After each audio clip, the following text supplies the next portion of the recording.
In this Python tutorial, we will learn how to use the seed function.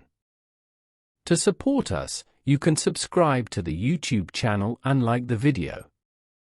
In summary, the seed function ensures that randomly generated numbers do not change even if the program is restarted. Let's learn how to use the function by doing a few examples. First, I import the necessary libraries.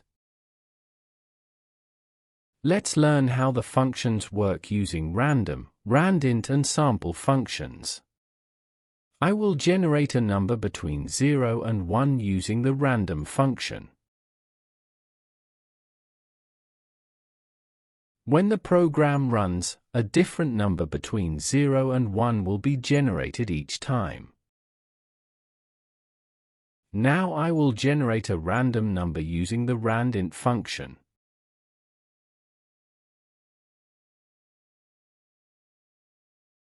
I'm passing a range to the function. Every time the program runs, a random number between 1 and 20 is generated.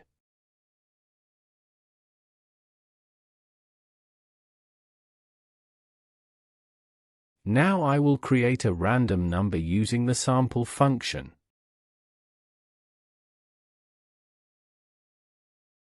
I send the range and the amount of numbers to be generated to the function.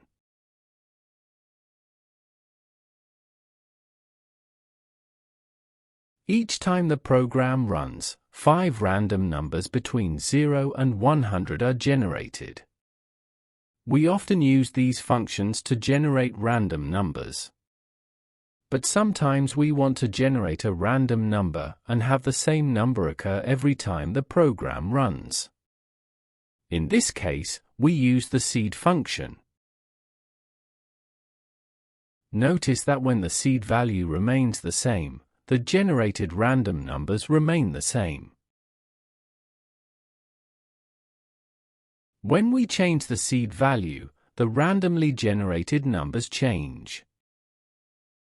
But when the program runs again without changing the seed value, the same numbers are produced. In summary, the seed function ensures that randomly generated numbers do not change even if the program is restarted. In this Python tutorial, we learned how to use the seed function. To support us, you can subscribe to the YouTube channel and like the video.